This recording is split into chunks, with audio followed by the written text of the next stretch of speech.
It's your boy T-Om to the Austin LO, coming back at you with another YouTube vlogisode about Z. clerinus. It's Zagymnus clerinus, family Cerambycidae. Now, as I stated in my previous video, this beetle is not supposed to be in South Carolina, but it is. It's been here for quite some time.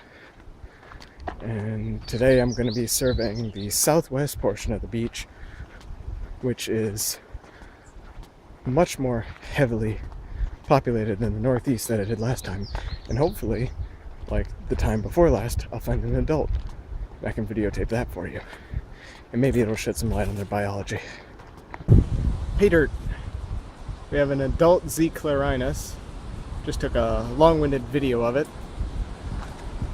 I was going to try and show you on the camera phone, but it's being ornery. I think it's coming down now if I can manage to get over there with a sprained ankle and 1,000 fronds in my way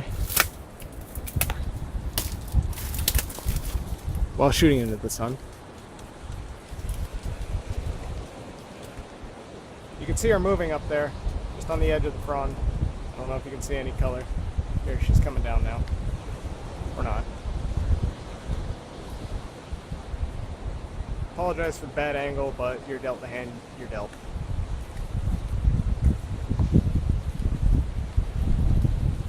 Well, that went successfully. I'm only like 100 feet down this side of the beach. I think I've still got another half mile to go. Let's see what's in store. This palmetto is just eaten up. The thing looks like it's about to die too. It only has maybe 4 newly emerged fronds, and one of them looks dead. The other one's sickly. They're pretty yellow, but it is just absolutely covered in emergence holes. Like, I count at least 23, and I'm being conservative with these things.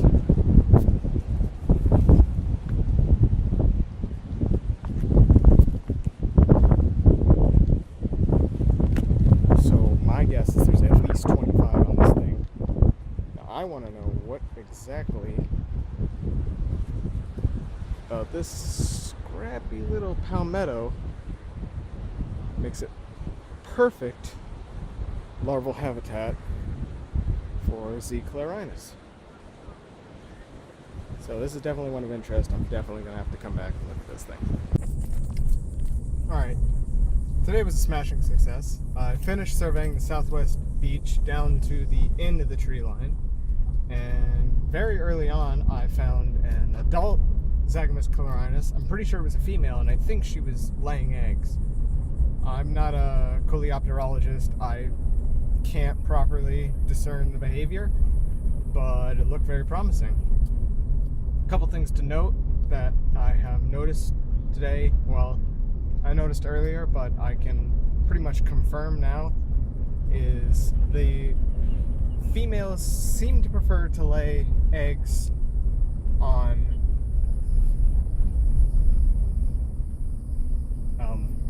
heavily degraded, so to say, petiole stumps. I'm now calling those DPSs, not damage per second, dead petiole stumps, because it's a lot easier to just make an acronym. But anyway, they seem to prefer dead petiole or DPSs that are fairly well degraded. They're very gray, they're crumbly, and they're stumps. Hence the S.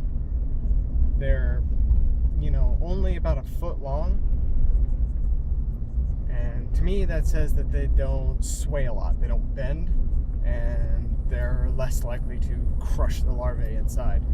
And since they're degraded, that means they've fallen off, and any insecticidal compounds inside of the petiole have had sufficient time to degrade, whether that's due to insulation or bacterial activity or fungal, or whether microbes are up in there, or maybe just salt deterioration. But anyway, they seem to like dead stumps that are stumps, and they're dead, and they've been dead a while, so they've had time to degrade. And I think that's all I had. Yeah. Oh, and they do not like they don't like to lay their larvae below a meter. I have seen one emergence hole about a little over 2 feet off the ground, but I have not seen a single one below 3.5 feet. So I think that's because most of these things are within the extreme high tide line. So anything below that will get submerged and drowned, which would not be good for a developing larvae to be drowned in salt water. So they don't like to lay eggs below 3 feet, and they like to lay eggs on petiole stumps that are stumps and heavily degraded. The degradation likely is what causes the stumps, and I think there's probably some sort of insecticidal compounds in there that they're waiting to degrade.